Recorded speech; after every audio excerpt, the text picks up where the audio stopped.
មិនណាបងប្អូនឆ្អឹងមកកង់ហ្នឹងយើងកាត់ជាពីរអីបានហើយលាងទឹកលាងអីស្អាតយើងទៅរៀបចំគ្រឿងសម្រាប់យើងស្ងោរស៊ុបហើយសម្រាប់ខ្ញុំមិនថាស្ងោរស៊ុបឆាចៀនឬក៏ប្រឡាក់ទេនិយាយទៅគឺអាចអត់ដុំស៊ុបជាមួយនឹងម្សៅស៊ុបរ៉ូឌីបានទេគ្រឿងរបស់យើងហ្នឹងដំបូងគេយើងមានខ្ទឹមសខ្ទឹមក្រហមដំឲ្យបែកអានេះគឺខិនឆៃបងប្អូនយើងកាត់រិះវាដំឲ្យបែកដូចគ្នាឆៃទៅយើងដាក់មិនតិចមកខ្ទឹមបារាំង1មើមការ៉ុត1មើមជាមួយនឹងឆៃថាវ1មើមដូចគ្នាបន្ទាប់ពីយើងត្រៀមគ្រឿងក្រូចរួចរាល់ហើយយើងមកដាក់ដាំទឹកដើម្បីស្រុះឆ្អឹងជំនីជ្រូកមុនគេសម្រាប់ការស្រុះនេះប្រហែលជាខ្ទង់2-3នាទីអីណាបងប្អូនដើម្បីឲ្យទឹកស៊ុបរបស់យើងថ្លាល្អណាមួយវាជួយកាត់ក្លិនផងបន្ទាប់ពីស្រុះរួចហើយយើងដាក់ដាំទឹកម្ដងទៀតដើម្បីស្ងោរទឹកស៊ុបហ្មងសម្រាប់ទឹកដាក់ឲ្យច្រើនបន្តិចមកបងប្អូនព្រោះអីគឺយើងត្រូវដាក់រងាស់យូរបន្ទាប់ពីទឹកពុះហើយយើងដាក់គ្រឿងក្រូចទាំងអស់ដែលយើងបានត្រៀមរួចរាល់នៅចូលមកដាក់ឆ្អឹងជំនីជ្រូកចូលហើយយើងដាក់គ្រឿងយកហ្មងសម្រាប់ម្សៅស៊ុបរ៉ូឌីនឹងខ្ញុំដាក់ប្រហែលជាកន្លះស្លាបព្រាបាយជាមួយនឹងដុំស៊ុបរ៉ូឌីមួយដុំហើយម្សៅស៊ុបរ៉ូឌីក៏មានពីររសជាតិសាច់មាន់ជាមួយនឹងរសជាតិសាច់ជ្រូកដែលផលិតឡើងពីសាច់សុទ្ធល្អជាមួយនឹងខ្ទឹមស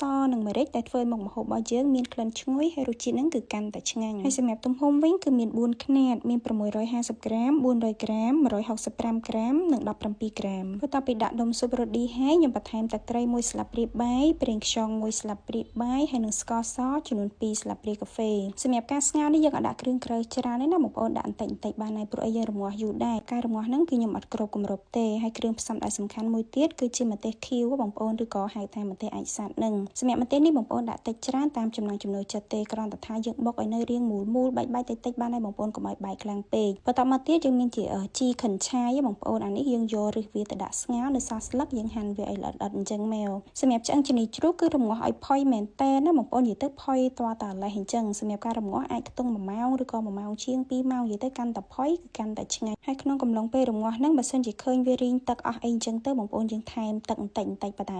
ទៅបន្ទាប់ពីនឹងមកចាំយើងយកទឹកស៊ុបដែលយើងបានស្ងោរហ្នឹងច្រោះចេញទុកតែទឹកបានហើយដាក់ម្ទេសអាចសាត់ដែលយើងបានបុកនឹងចូលស្លឹកជីខិនឆាយដែលយើងបានហាន់ឲ្យល្អិតហ្នឹងហើយច្របាច់ក្រូចឆ្មាចូលមកសម្រាប់ក្រូចឆ្មាដំបូងនេះខ្ញុំដាក់មួយផ្លែសិនណាបងប្អូនដាក់ចូលហើយកូរច្របល់ឲ្យចូលជាតិបងប្អូនភ្លក់មើលហើយថែមថយគ្រឿងទៅរសជាតិគឺគេអត់យកផ្អែមទេណាបងប្អូនអានេះគឺរសជាតិរាងជូរប្រៃហើយនឹងហឹរគ្រាន់ថាប្រៃអត់ប្រៃខ្លាំងមែនទេបងប្អូនប្រៃមិនល្មមរាងជូរបន្តិចហើយហឹរហ្នឹងក៏អត់ហឹរខ្លាំងដែរនិយាយទៅយើងសេរីបានតាមចំណង់ចំណូលចិត្តអញ្ចឹងណាបើសិនជាបងប្អូនចូលចិត្តហឹរខ្លាំងម្ទេសយើងដាក់ឲ្យរាងច្រើន